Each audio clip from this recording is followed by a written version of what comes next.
Shocking footage, Crimea is in the spotlight. What a strike. Explosive news. A fierce assault on Siversk. It happened live on air. Drones shattered Putin's army to pieces. A unique special operation. What shocking losses did the enemy suffer? All this in our episode, Hell Point. The Russians are literally locking down the Siversk direction. The front has never seen anything like this before. The bats operate under the cover of night, dodge enemy shells, and aim straight at the occupiers' positions. They sweep away enemy assaults in no time. Our drone operators are giving a masterclass in enemy destruction on the front lines.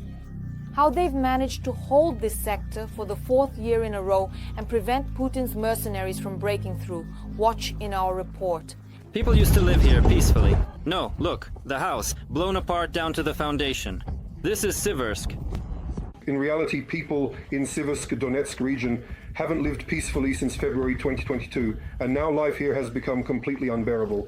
MLRS, artillery, MLRS, FPV drones, they're constantly at it. They're always firing something all the time. I mean, everything in a row. There are people here, but not very many. Well, there are some locals. Siversk is our territory.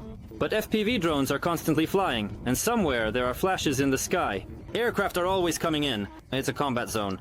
Enemy aircraft, both attack and bomber planes, for the 4th year in a row, are methodically and with increasing intensity turning what was once an almost 11,000-strong Ukrainian city into complete ruins. They're just destroying everything. It's like their method is to annihilate, to destroy. These aren't just some targeted strikes, they're simply hitting everything indiscriminately. Is this the entrance to Siversk? This is our last point, where we make requests about what's happening in the sky, about FPV drones and so on. It's those very Russian kamikaze attack drones that make any connection with Siversk feel like a game of roulette with completely unpredictable outcomes. On our side, a vehicle. A vehicle. The Russian drone really got it pretty good. Got it, copy. A vehicle was hit on the road before Siversk. But they keep going anyway. The pilots of the K2 Battalion of the 54th Mechanized Brigade are heading towards Siversk, where for the 3rd year in a row, they have been holding back the enemy onslaught and preventing the Russians from advancing towards Sloviansk and Kramatorsk. With all the assaults that have taken place, well, it's clear that the enemy is ready for anything, because before this, there were assaults where about 10 or even more than 10 columns were advancing. They just keep coming and coming. Overall, if the enemy wasn't interested in this area, they wouldn't have sent so much equipment here. The enemy assaults in the direction of Siversk, Kulevan says frankly, are quite an unusual phenomenon here, but for the Russians they are largely ineffective. The last assault that took place involved 2 MTLBs and a buggy. The MTLB immediately caught fire, then the buggy came along, got stuck in the Yagoda, and also stopped. And there was also an anti-tank mine there. It exploded, and before that they had tried using motorcycles. Crimea suggests that it was precisely in the Siversky direction where the Russians first started using motorcycles for assaults, since enemy bikers with assault rifles appeared in their sector, says the pilot of a heavy Ukrainian bomber over a year ago. And how long ago did motorcycles first appear in your area in general? Oh, probably about a year. They are constantly changing their tactics here.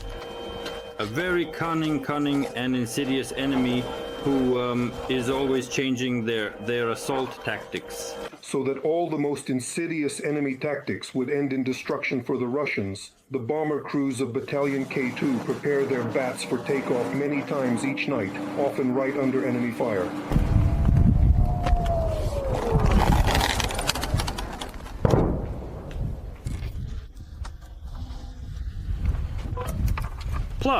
Plus.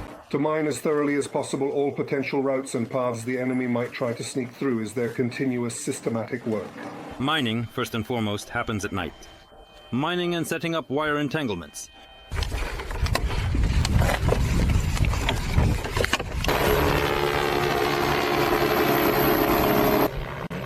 Let's do one more, and that's it. It's reset. I'm moving away. We have to do it during the day too. We have to lay mines there again, even during the day. If he fired there, well, everything shifted a bit, so we mined a different spot, along the same route the enemy will take. Aerial mining, admits the sapper technician of the K2 Battalion's combat crew, is now the only way to set explosive traps for the enemy without putting our soldiers at risk. You can't lay mines by hand anymore. It's too risky. They don't want to risk the personnel, so basically this is the only option here. There's no alternative. We lay mines using drones. They pose a very serious threat to the enemy. That's why it's very common for the Russians to hunt for Ukrainian heavy bombers right in the air. It's a common occurrence. They try all sorts of things, even dropping Vog grenades on the drone. Sometimes, yes, they hit it, and the connection is lost immediately, and that's it. Ropes with weights, anything you can imagine. Their imagination knows no bounds. From time to time, Russian reconnaissance Mavics just try to ram their multi-rotor bat. With just one motor. It flies straight at you. Yeah, lift it up. Yeah, so that's another attempt from the other side. An attempt to hunt us. Usually, as the pilots of the 54th Mechanized Brigade say, they fly, lay mines, and bomb the enemy at night. But when the Russians assault the positions of their fellow infantrymen, the bats take to the sky regardless of the time of day. The infantry is more important than, for example, even the bat itself. We take shrapnel and repel the assault. If anything, it burns very well. Both the tank and whatever is in front of the tank. What matters most to us is the value of the lives of the infantrymen in the trenches. Moreover, as Kolevan, the commander of the strike bomber combat group of the K2 battalion, admits, Russian assault troops die just as efficiently, whether they're in vehicles, on motorcycles, or hiding among the ruins. They all die like ordinary soldiers. Well, everything goes by the book. For example, when, say, 6 motorcycles go out or 10 motorcycles, it's always the same. 1, 2, 3, and that's it. Reporting from Siversk in the Donetsk region, Alexander Motorny, Oleksiy Osachuk, and Serhiy Shportivla. TSN Waxampla Works. Parafon, the only news. There is real explosive chaos in Crimea. One strike after another. The peninsula is shaken by a series of powerful attacks.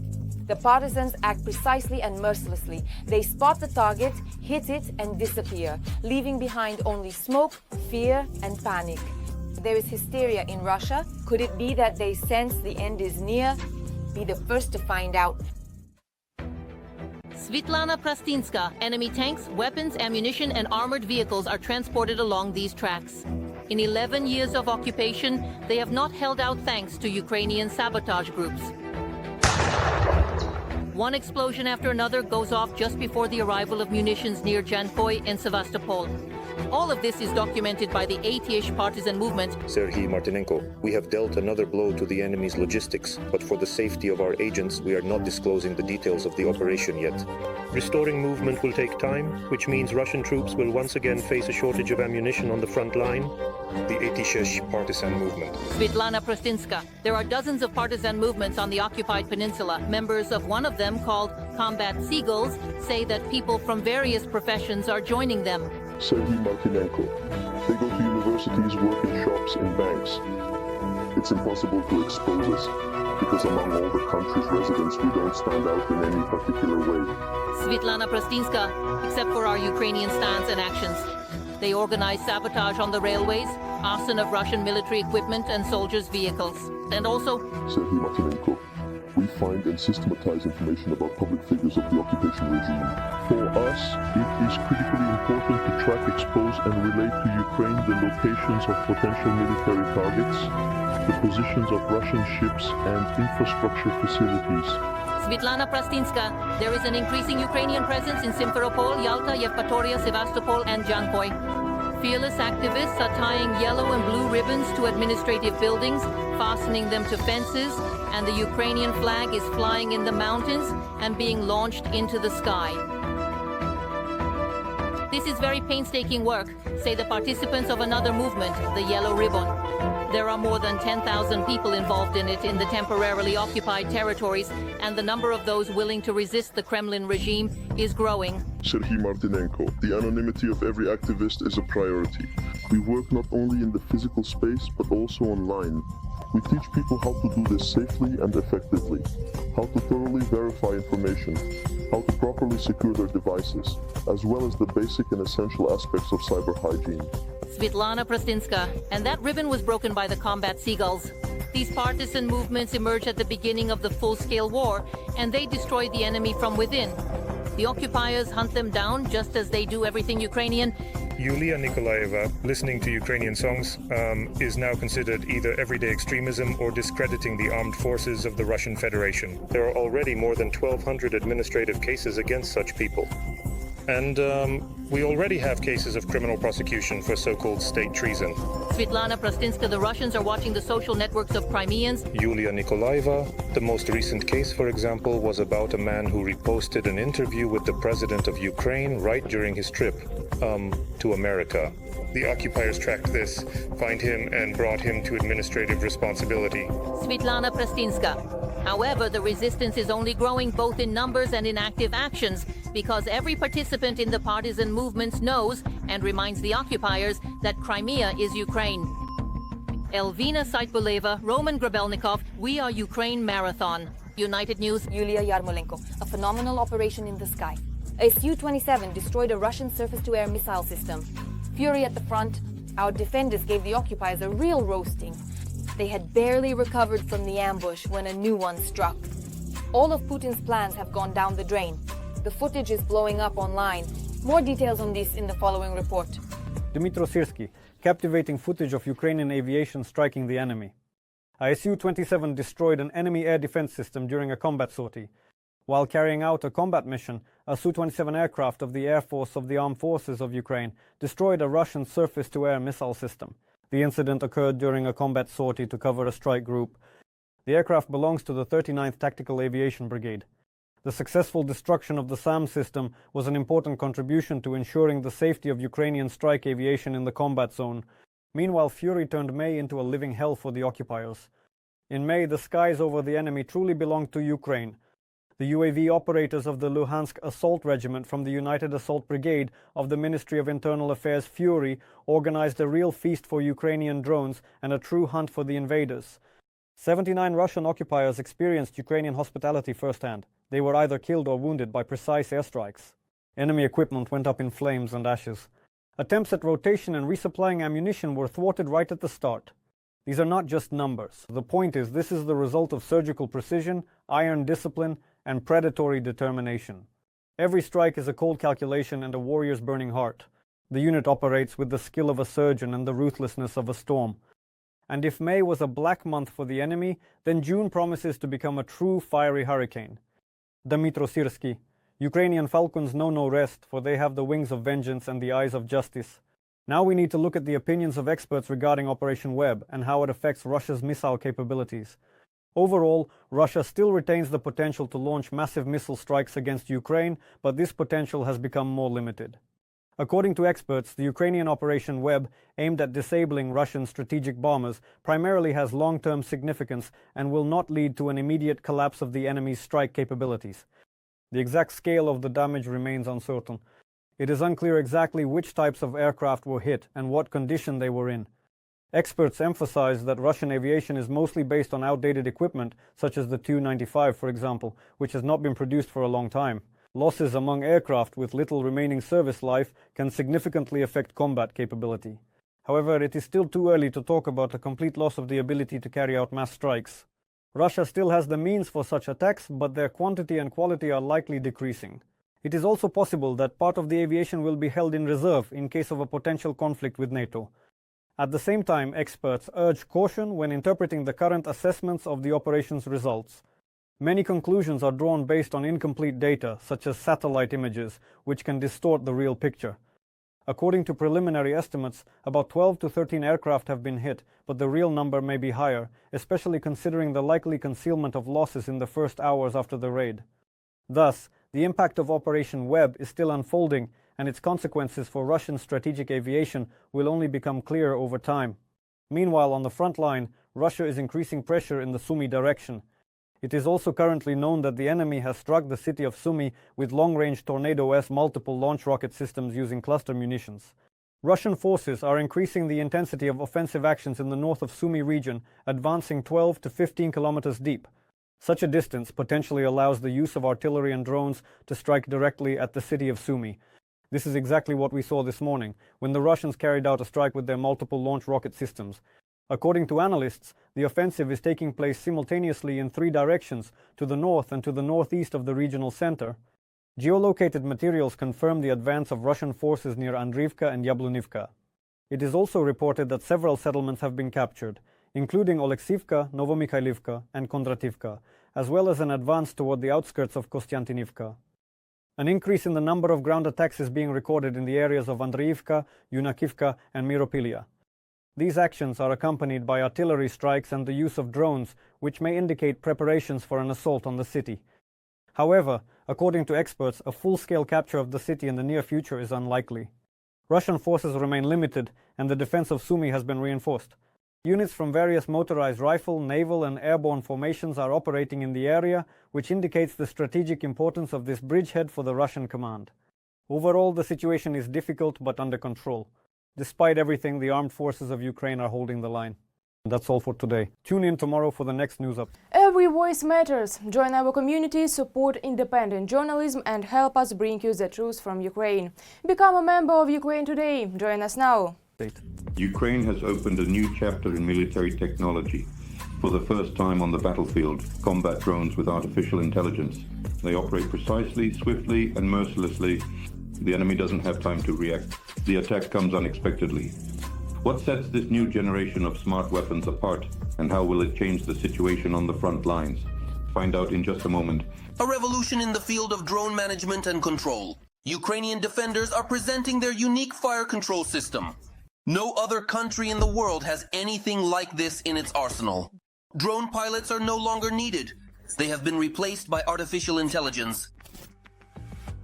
The Ukrainian startup Strategy and Force Solution has, for the first time, deployed its advanced Gogol-M mother drones for autonomous combat missions against Russian targets deep behind enemy lines.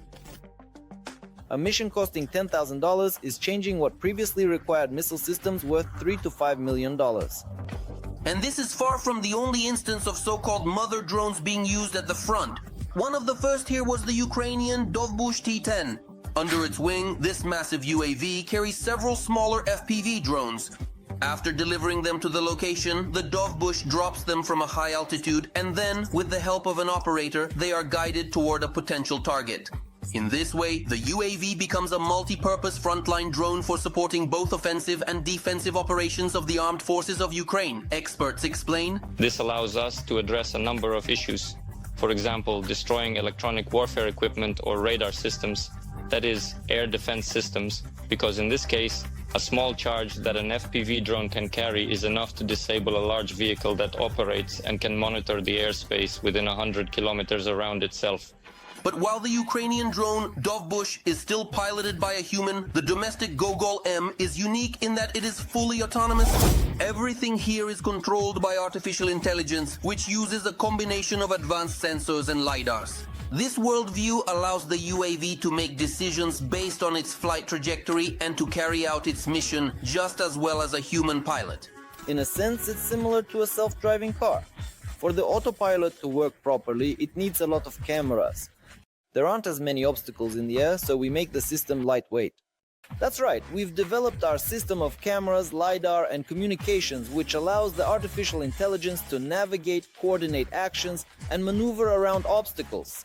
This ensures autonomous flight, navigation, and interaction without GPS or constant operator control. According to the developers, this approach allows the mother drone to strike targets at distances of up to 300 kilometers. We're talking not only about the operational rear of the Russian army, but also, accordingly, the strategic rear. This means the ability to strike both permanent and temporary personnel locations, command and control posts, and most importantly, both field and stationary ammunition depots, as well as heavy armored vehicle concentration points. Note, all of this within the rear infrastructure of the Russian occupation army itself. And not only in the occupied territories of Ukraine, but primarily in the territory of occupied Crimea. This in turn reduces the ability to move personnel, armored vehicles, and fuel and lubricants to the Kherson and Zaporizhia directions, and most importantly, within the territory of the Russian Federation itself. This is a very significant challenge for the capabilities of the Russian side. Let's take a closer look at the capabilities of the Gogol-M. Under the wing of the AI-controlled mothership drone, there are two compact FPVs. Each of them is equipped with a lightweight version of a smart autopilot.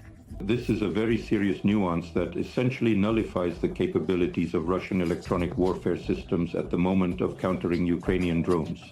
Here, as they often say, we are already ahead of the Russian Federation, both in terms of technological solutions and in the improvement of strike systems. But the uniqueness of the Ukrainian development does not end there.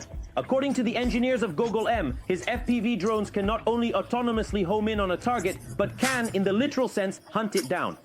If necessary, the strike UAVs are even capable of landing and waiting for the target to appear. Or, for example, waiting for it to leave its fortified shelters. Such drones can be left along the path of a convoy, ready to operate autonomously when enemy vehicles appear on the horizon or hidden near an enemy airfield. It supports ambush missions, landing and waiting for targets, as well as autonomous real-time search. The developers promise to soon reach a production volume of 50 Gogol-M mother drones per month, as well as 400 strike FPVs for them.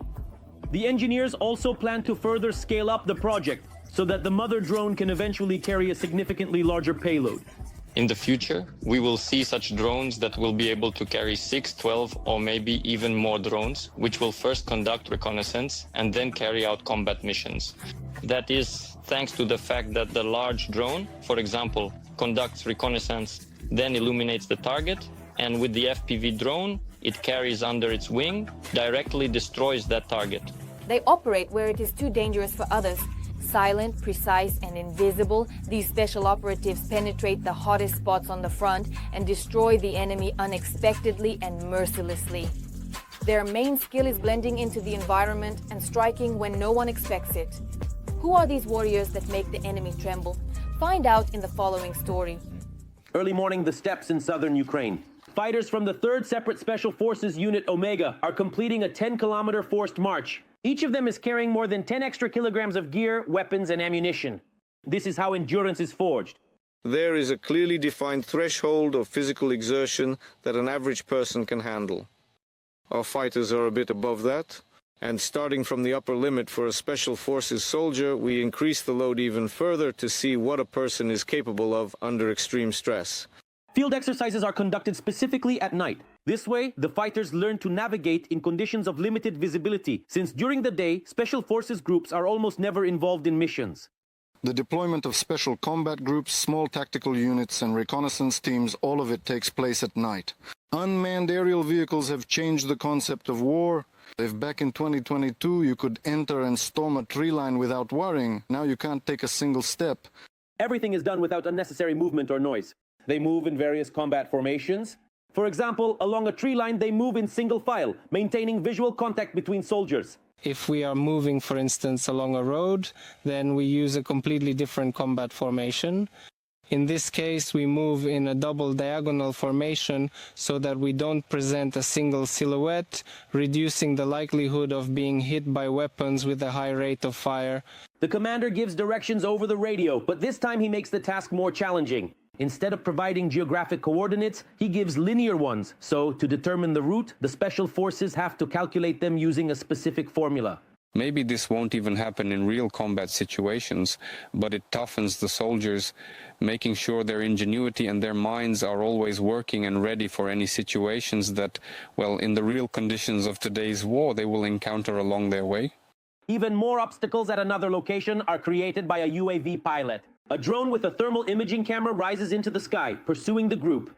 The soldiers' task is not to panic, but to camouflage themselves as quickly as possible. They need to understand that an enemy drone could be hunting them, but that's exactly how it is. Enemy doctor, drones are in the air 24/7, and in the future, this could save someone's life. And when they really do find themselves in such stressful situations, they act the way they've been trained. But the drone makes a simulated drop, and one of the soldiers is wounded. Aid must be given blindly, without using flashlights. And if communication suddenly goes down, the Special Forces have to navigate by the stars. How can you actually use the stars in the night sky to reliably find north and, for example, carefully move from one point to another by following the azimuth? Because, well, missions can be different and all the devices might fail or run out of power and the soldier could end up alone. How can he, for example, make his way back to our positions? The group includes both experienced soldiers and new recruits. For example, the soldier with the call sign Yona joined the unit just 3 weeks ago. A former IT specialist, now a Special Forces operator, he says his expectations have been fully met. I definitely knew the physical training would be extremely tough, so I carefully prepared for it, got through it, and now I'm genuinely interested in learning from the valuable experience of people who have been in the unit for a very long time. It's good that these skills can later be used in real combat. And this kind of training goes on every day and every night. In the National Guard's Omega units, they assure that they are ready for any combat mission, and their level of motivation is the best proof of that. Andriy Anastasov, Ihor Miknoshin, Podrobici Intermarathon TV channel, United News. That's all for this segment. I was your host, Darina Hutsakalo. Even more scorching news from the front awaits you in our next broadcast. In the meantime, don't forget to subscribe and hit the like button. See you soon.